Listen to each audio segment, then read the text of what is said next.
Thank you so much, John. And if I hadn't mentioned it already, to take some of John with you, his CDs in the back are wonderful. As a matter of fact, I just decided this morning that the one you played earlier, and I want to make sure I have the CD it's on, the Dragonfly one. Is that on a new CD, or do you think that's one I already have? Oh, praise God. All right. Good. Because in my morning ritual that I'm going to talk about a little bit more later, I have a playlist. I don't know if you guys are like me. I have a playlist for every aspect of my life. And in the morning, in my sacred spiritual focus time, I'm going to add that song, I believe, in the visualization. So today is our fourth week of this series that I've been very excited to bring you, and I'm thrilled for the feedback. Thank you so much for all of you who are doing such deep work. And I've heard from many people. I even got a letter in the mail of somebody who's doing the work and even doing the journaling, even though they can't be at class. They have really taken the teachings and are going very deeply with them. Yesterday we were out for breakfast and ran into someone who could only be at the first class and said, I'm doing it every single day. And so this means a lot to me because of what it means for you. Because of what it means for you. Because the difference in the souls that grow and expand is the commitment. And you just got to stick with it. So I'm so happy to have you here today. I'm happy it's New Member Sunday because these new members, I'm telling you, are on fire too for these teachings. So we want to review the 4 weeks just to bring everybody up to speed, and it'll help you in understanding what today is really about. And we said week 1 was what? The dream. It was the expanding into every level of awareness of what God might have for us. In other words, what God wanted to do in and through us, right? We know that God can do no more for you than God can do through you. That's so important to realize that there's something very special for us to do, and it's about purpose. Yes, what are we here to do, but most importantly, what are we here to be? And then the doing will follow that. And that was week 2, which is goals. And the goals were about, okay, if I know who I am and why I'm here, then I need to make steps to reach that. I need to figure out what's next for me. And we started with even broad on the goals. What's the feeling tone I want in all these areas of my life? How do I want to experience relationship? How do I want to experience my career and taking care of my body and doing my soul work? And then last week was about the practice. And we said the practice was simply, how do I take care of myself so that I can be about the work of my soul? What supports me? And for some of us, asking that question is brand new.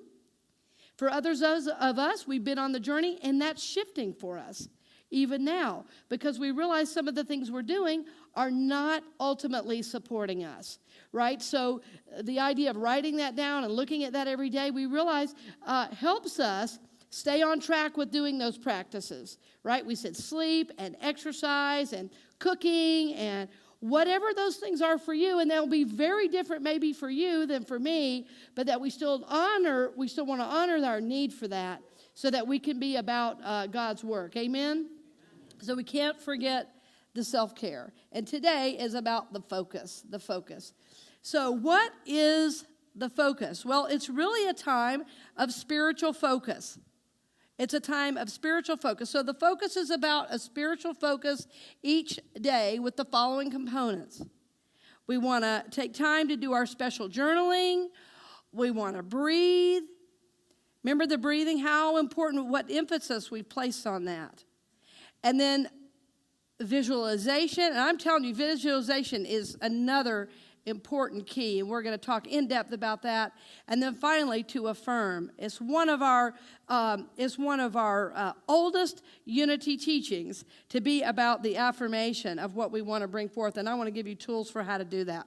So let's look at our journaling. We want to look at that first. And journaling is such an important time of the sacred focus and does not necessarily take lots of time. I know some of you completely check out when I say journal. I'm not going to ask you to raise your hand, men. I'm not going to ask you to raise your hand. When I say journal, you think, oh, no, I've got to write pages and pages. It's not like that at all, not the type of journaling we're talking about.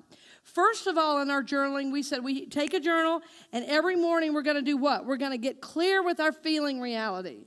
Because how do we know where we're going if we don't know where we are? Remember? We said that every week. How am I feeling? And my son was working on a project for school, and he was reading an article about Steve Jobs. And there was a practice that Steve Jobs had every morning, looking in the mirror before going to work. And he was thinking about, what he was going to be doing for the day. And if he was feeling, like if he wasn't excited and looking forward to the day, he knew something needed to change. You're more than 3 or 4 days in a row on one thing, and you're not happy with what's going to happen. Something needs to shift. That's exactly why we do this check-in. So we know where we are. We can more decide where we're going. Right? Where are we? What's informing us right now? How are we feeling? So that's the first part of journal. And it takes me like less than 5 minutes to do that aspect, especially as I'm doing it every day. It just gets clearer and clearer. So next is remember our daily task from the universe. We said we have the audacity to think God is speaking to us even now, and that's a fact. So say to the person next to you, God is still speaking. I mean, even to you. Because, see, God's not out there. God is within. God is within. And so when we're getting our daily tasks from the universe, what we're meaning is we're tapping into the voice of Spirit that's speaking in and through our own soul. Right? So that is very important. And I do 3 every day. I say, Spirit, what are my big 3? And I write them down, and I do them. Right? I write them down, and I do them. A couple people said, I'm only getting 1 or 2. Trust that. That's just what works for me. I'm just bringing you my process. If it slightly shifts, then by all means change it. Make it better. Make it yours. All right, so feeling, daily task, and the third one is our dream journal. And ultimately, our dream journal includes all the stuff we've been talking about. It includes our expansive dream. It includes our goals. It includes what are those practices and what are those things we're remembering to look at every day. And then finally, it will include the things you're going to be speaking, and we're going to get to that a little later today. So those are the 3 main journals that we're looking at every day. After we do that, the most important aspect of all of this is breathing, the breath. We're doing the deep breathing. Remember, we did it in practice last week where the reverse nostril breathing. And we do that because that connects us with Spirit. And in Unity, we talk so much about God within, but I love connecting with God without also. When we were little, we would go out at night and we would look up at the stars. And we were taught those were our ancestors. So that meant something to us. And often we'd even sleep out there. How cool. We had this little breezeway, and I'd take my little sleeping bag, and how cool to wake up and see a shooting star at times. Beautiful. I connect with Spirit that way. And when we do the deep breathing, so often I will get an image of the night sky when I'm doing that deep breathing like that. But we also do the deep breathing to connect with ourselves. And we know as we connect with self, what? It's our highest self we're connecting with. It's the highest aspect of us. And as we do this type of deep breathing, it begins to balance our masculine and feminine energy, which is what we want. We don't want to go around the world completely unbalanced. We want to continue to breathe, continue to balance, and it's a daily process. You can't force yourself into it. And as you do it every day, it just begins to bring into your life a new feeling tone. It begins to bring more of a balanced energy so that when things happen, we don't have to react so big. We can take it in and we can think before responding. That's what we want to do. That's why we do the deep breathing. So I want to really, really encourage you this week, if you haven't started it yet, to remember to do that every single day. And I do 7 minutes minimum a day. 7 minutes in the morning is a great way to start. And the only reason it's 7 minutes is because that's how long the track is I breathe to. I love that. All right. I want to go to the next one real quick because I want to spend some time on visualizing.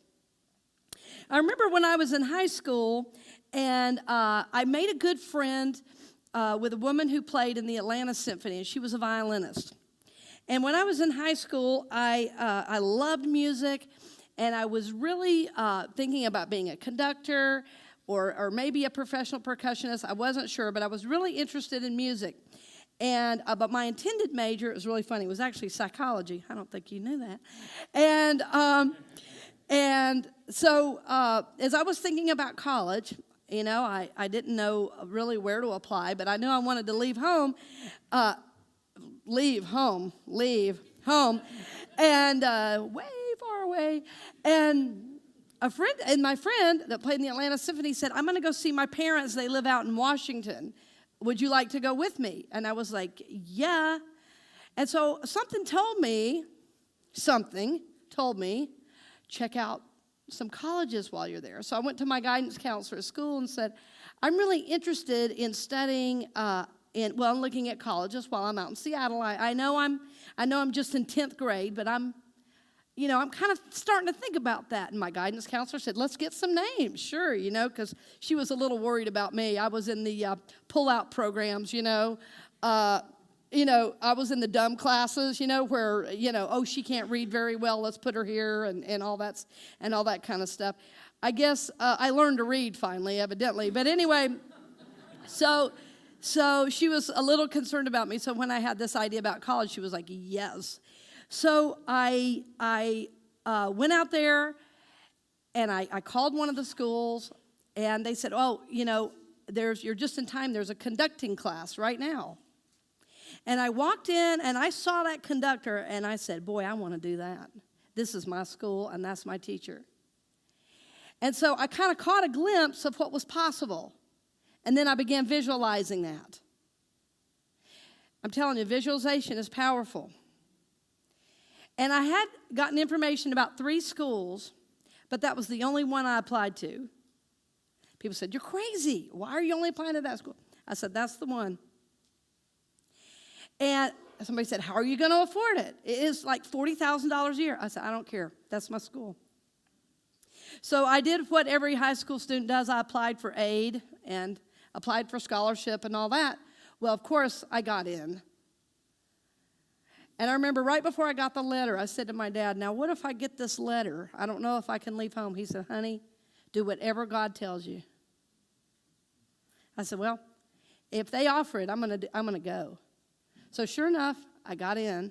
I spent my 4 years there and do my conducting work. I did become a professional musician. Everything I had dreamed about came true because I visualized it. But first, I had to catch a glimpse. First, I had to see what was possible. And amazing how the money showed up. I worked all through school. I was a hard worker. I worked full-time, went to school full-time, took more than full-time credits, took every instrument I could take. But I did it. And I got out with very little loans, only $7,000, paid that off almost right away. But it was because I was visualizing what was possible. And I had caught a glimpse. So I want to give you a quote from Charles Fillmore, our Unity's co-founder. Divine imagination is the chisel we wield in molding the paradise of our inner thought kingdoms. It is through divine imagination that the soul first gets the impulse to expand. Sometimes, though, we need to know what's possible. One of the reasons we meet in class every week, one of the reasons we have what we call accountability partners, is to keep opening up to what's possible. Sometimes we're the last one to see the gifts we have to offer, and sometimes we need to see those reflected. We need somebody to believe in us. Well, I'm telling you right now, I believe in you. Just like that song says. I'm not going to go into it right now, but I want to. So what are you thinking about right now that's possible for you? And visualizing This is not about bringing in more things. What is God wanting to do in and through you? You might be visualizing a wonderful relationship with your children or with your parents or with the world. This is not about bringing in stuff. We have enough stuff. There's enough. This is about what does God want to do in and through me. You remember I told you I just got a speaking gig. I had just spoken it out at Dr. Phillips Center. I had just said, I'm going to speak here. And a few weeks later, here comes the invitation. Well, I had to visualize it first. I had never spoken it out loud either. I thought it ever since they were building Dr. Phillips. I had thought it.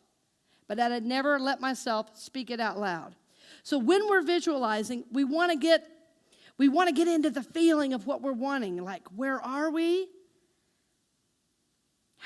What's the feeling nature? How does it feel when I'm in this place?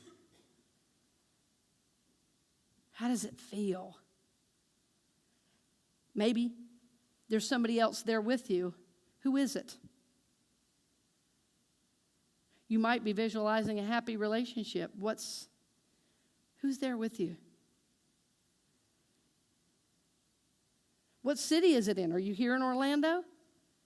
Let your mind just run wild visualizing. It's so freeing to do that. I had a desire to speak at Unity of New York, and I just had a conversation with them. I'm going to be speaking there in March, and I just talked to a friend that said, I was in church. I just heard your name. You're coming to speak at Unity of New York. I said, yes, I am. She said, and you're doing a workshop. I said, yes, I am. She said, did you know they're charging money? I said, no, I didn't. How cool is that? I just said, yeah, I'll come, no problem, It's New York. I'm not going to say no. We are taking in a show, and it is New York City, and I am so happy to be there, right? I'm so happy to be of service. So what's the surrounding area? Where are you? What's going to be happening? Who's there? What does it feel like? What does it look like? Allow yourself to really visualize. But again, before you visualize, make sure the breathing's done, because you want to be really grounded to spirit before you do it. Otherwise, the ego runs wild. I want this, this, this, this. As soon as it starts becoming about stuff, you're in the ego. Yeah, seek ye first the kingdom. All these things will be added. The things will come. Don't worry about that. Visualize what's possible for you and let yourself dream in that, right? Let yourself really, really dream in that.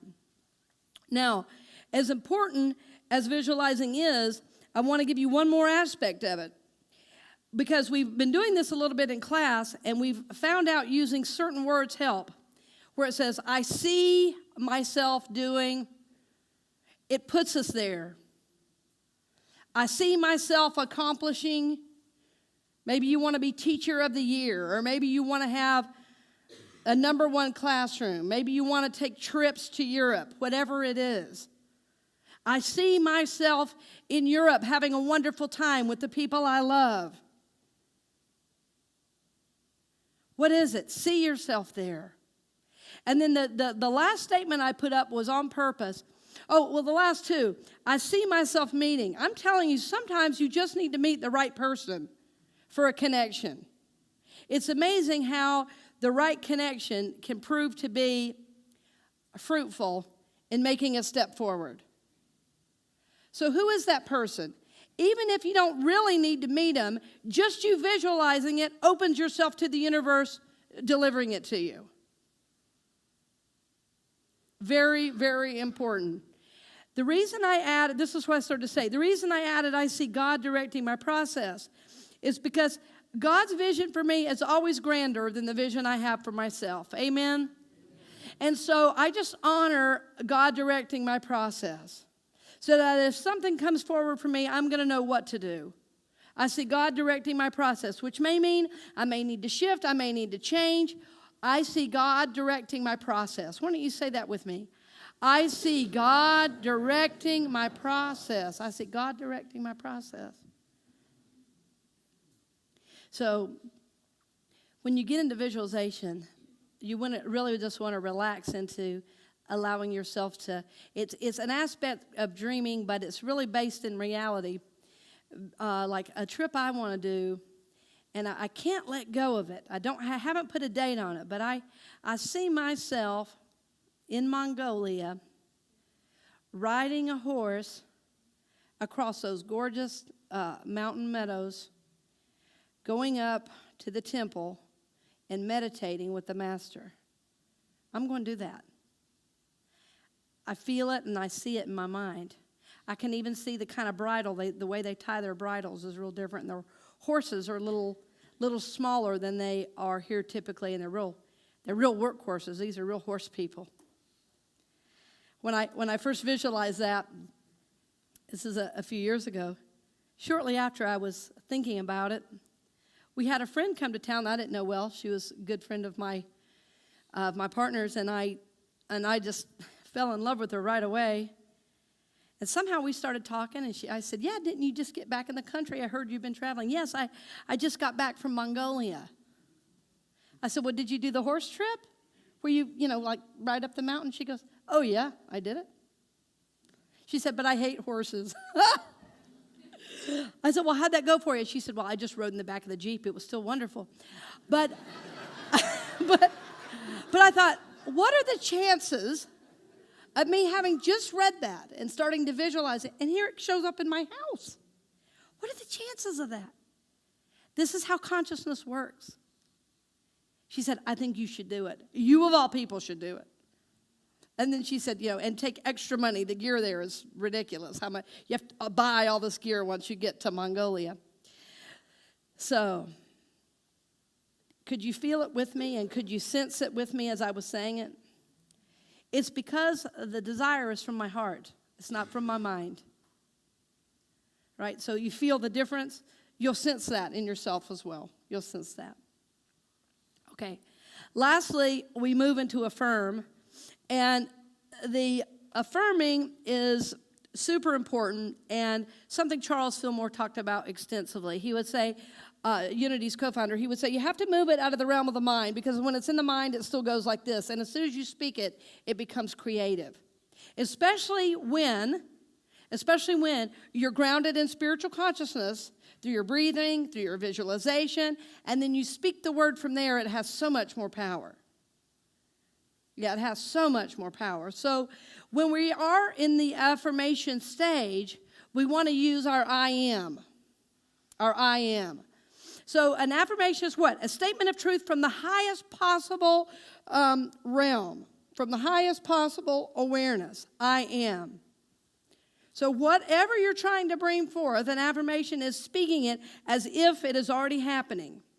It's like you are calling it forth from the invisible down into the visible with the spoken word, right? Speak the word, speak your I am.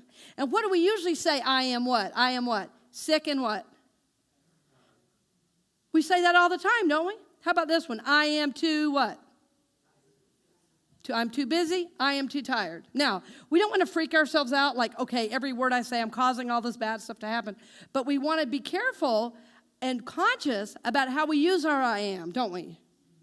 So in this case, so I'm not saying the world is going to fall in if you say I'm sick and tired. Sometimes you are sick and tired. But you don't want to say it all the time, because then what are you doing? Calling more sick and tired right to you. Spirit says you're right. You are sick and tired. I'm really frustrated, really frustrated, really frustrated. I am frustrated. Spirit says, you got it. You got it. So what do we want to call in? What is our I am? I am what? I am in my new job that is perfect for me now. I am in a loving relationship that supports my soul's growth and evolution now. I am on purpose in my career now. I am a beloved child of God. I am worthy. I am on purpose. I am loved. What is your I am that you want to claim? And so the idea is that this all circles back to, What was your dream and your vision for yourself? That's what we want to affirm. And one of the things that just came through for me, I don't usually share stuff quite this early, but the truth is, it's just so wonderful. I can't hold it back. And it's so simple. And it's slightly different from the I am, but this is what I am working with. I see divine opportunity. And just last night added the word now. I see divine opportunity, and then the next one is I say yes. Because often divine opportunity shows up and we don't always move, right? So I say yes. And I've shared with you about my friend who studied, remember, and wanted to do all those things. She wanted to speak, and she kept praying about it and kept praying about it. And then a church called her to speak, and she called me to celebrate. And I said, and what did you say? And she said, well, I told them I'd pray about it. I said, no, darling, you already prayed. Just say yes. This is it. You don't have to pray anymore. The manifestation has come. Say yes. Amen? So say with me, I say yes. Together, I say yes. So I see divine opportunity now. I say yes. And you will know what that means. You can apply that to any area of your life. I see divine opportunity now. I say yes. And I'm speaking from my I am, even though I'm not saying the words I am. Does that make sense? Yes. Yes. I am. Yes. It's implied. It's the understood I am. I see divine opportunity now. I say yes. Let's say that together. I see divine opportunity now. I say yes. And with that, we will move into our time of prayer and meditation. And I invite you to begin breathing deeply now. Reverend Charles Perry is going to come guide us in that. And John Two Hawks also agreed to play behind that. So you're going to have a beautiful meditation experience. If you have not checked your phones, please do so now. We want to make sure our time of meditation is uninterrupted.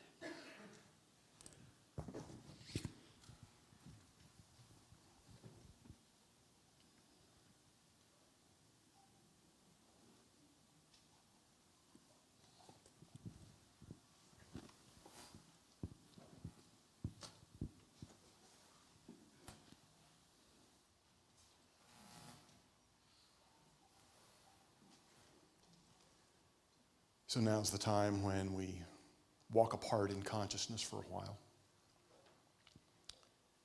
If you've not already done so, I invite you to lay aside anything that you may be holding in your hands, or in your mind, or on your heart. Take a few deep breaths.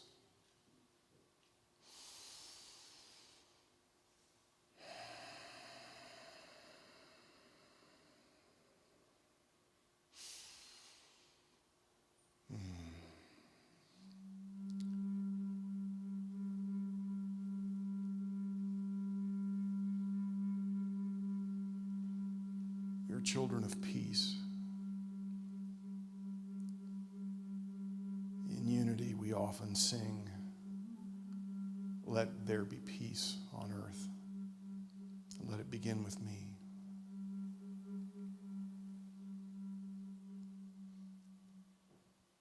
But before we can create peace in the outer, we must create it in our inner realm.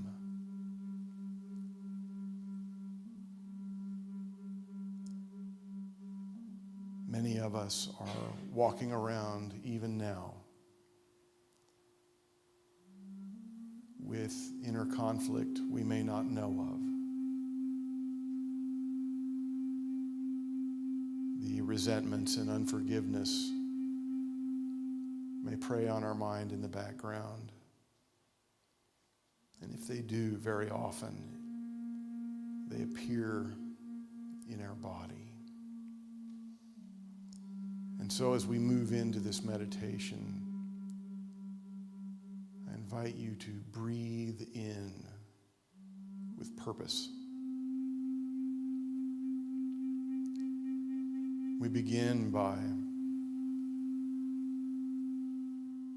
tightening the muscles in our head as we breathe in, and then consciously relaxing as we breathe out.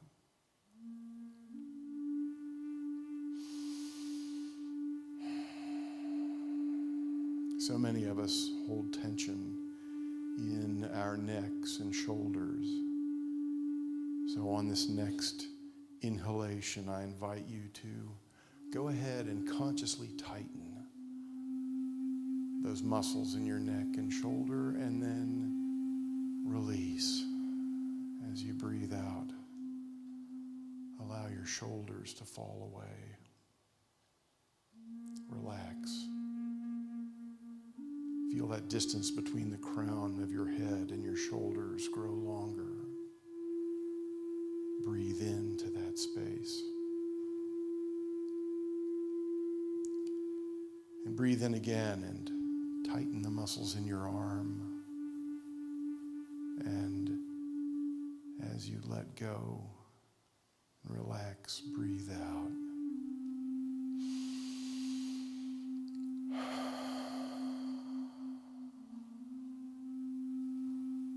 Breathe in, tighten your solar plexus, the core of your body, and then release and relax as you exhale.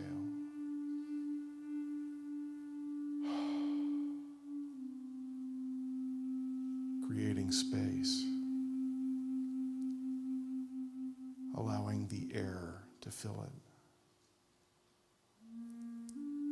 Breathe in again and tighten the muscles in your hips and your thighs. And then let go. Release. Breathe out.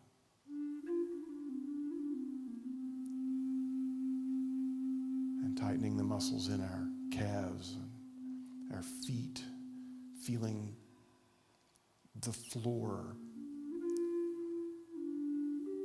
And then letting go, breathing out, releasing.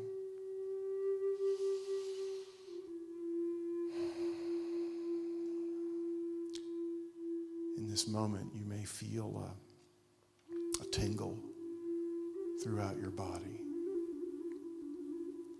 And I invite you to let your consciousness explore to any place there may be a lingering tension or tightness. Breathe in to that and let it go. Just breathe out and release. And in this peaceful place, in this relaxed place, in this sacred space, we give ourselves a few moments for spiritual communion with the universe, with God, with all that is, as we rest for a moment in the silence.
in this spacious, light place, this sacred space within, this house of love, this place of joy. We connect with the divine, with the truth of who we are. We hear the urging of Spirit. And then we move into the world to act. Not from those places of anger, resentment, disappointment, but from this grounded, centered, loving space, this experience of the grace of God that is ever present when we release, when we surrender, when we say, "Here I am, and I am ready." For this presence, for this power, for this peace, we say thank you. Thank you, God. So it is.